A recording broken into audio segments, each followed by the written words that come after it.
This is the BYU-Idaho Radio Evening Headlines for Thursday, December 19th, 2024. I'm Brandon Isle. Thanks for listening today. The city of Idaho Falls is investigating an unpleasant odor coming from a local meat packing plant. Local News 8 reports that Idaho Falls Public Information Officer Eric Grossarth says the staff is investigating the source. He says officials are aware of the bad smell emanating from the meat packing plant on the north side of the community. Grossarth says for the last week, city staff members have been looking to remedy the concerns of Idaho Falls residents. He says when encountering a situation like this, they must do their due diligence to gather information and credible evidence to ensure fairness for everyone involved. Grossarth says this is fundamental to the country's legal systems and is necessary to prevent an abuse of power. A former plant engineer, Paul Greenwood, told Local News 8 the smell was caused by solid waste. Intermountain Packing Company has also responded to the public's criticism of the strong odor. IMP's CEO, David Adams, said in a statement, "Unfortunately, IMP has become the go-to for any smell in the city or county." He says, quote, "We have daily contact with the city on the matter or through testing that is done on our wastewater and often have had weekly meetings with them. Atmosphere, turbulence, elevation change, or mixing with other waste properties. Cold weather and an inversion is the recent challenge right around the plant itself. When the 180-degree plant water hits the cold air, it naturally creates steam and with it an odor. The heavy cloud cover holds the cold air steady without movement.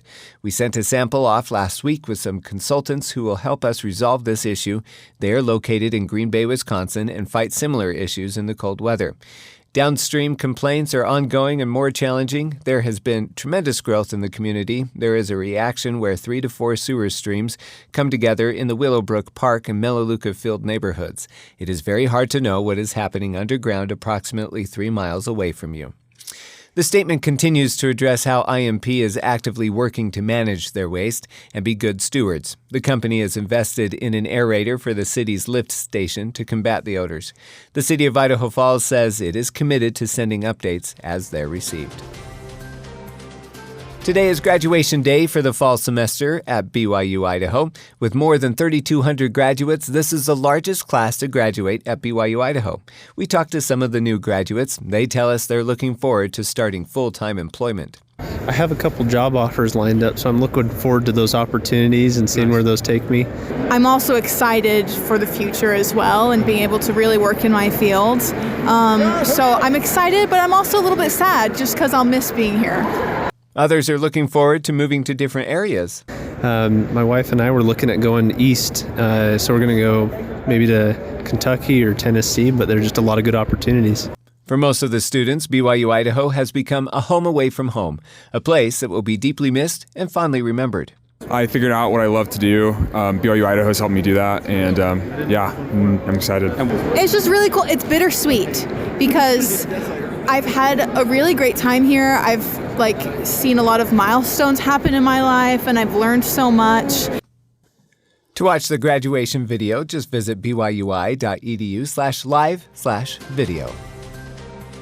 The second annual UTV Holiday Light Parade is happening tomorrow in Idaho Falls. The parade starts at the Mountain America Center and goes along the Riverwalk to the Johns Hole Bridge before winding back to Snake River Landing.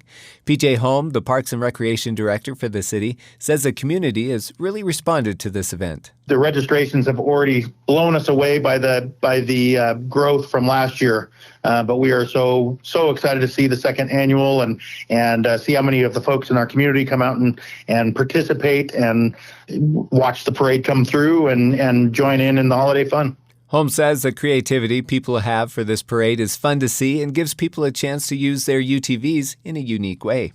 UTVs are so darn expensive, and it's I think they're, before they put them away for the year, they're happy to have one more fun event that they get to drive on the Greenbelt or the Riverwalk here in Idaho Falls, somewhere that they've never been able to drive their vehicles on, and somewhere that other than this event will never be able to drive typically throughout the year again. And so it's we do see people that come from all over the area bringing their UTVs and joining up in the fun.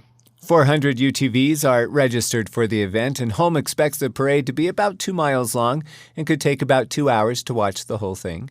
Idaho Falls Public Information Officer Eric Grossarth says based on what they saw last year, you can expect to see a lot of creativity on the UTVs. I think what was always amazing is just the amount of effort that went into decorating these. It's not just one little strand of lights on the front of the UTV. People go all out and really have a good time with this. Several roads will be closed between 5:30 and 8:30 p.m., including Broadway, Pancari, and Snake River Parkway. The parade starts at 6. If you'd like to watch the parade, Holmes suggests you find your spot by 5 and to dress appropriately for the weather. Those who show up early will get some glowing wands. There will also be vendors in the area with food and drinks you can buy. You can find more information about the event online at idahofallsidaho.gov. You can also listen to our interview with Holm and Grossarth on our podcast feed. Just follow BYU Idaho Radio wherever you get your podcasts. And thanks for listening to this podcast. These have been your evening headlines for Thursday, December 19th, 2024. Jump right into more great content from BYU Idaho Radio on our podcast feed and on social media. Just search for BYU Idaho Radio. I'm Brandon Isle, and this is BYU Idaho Radio.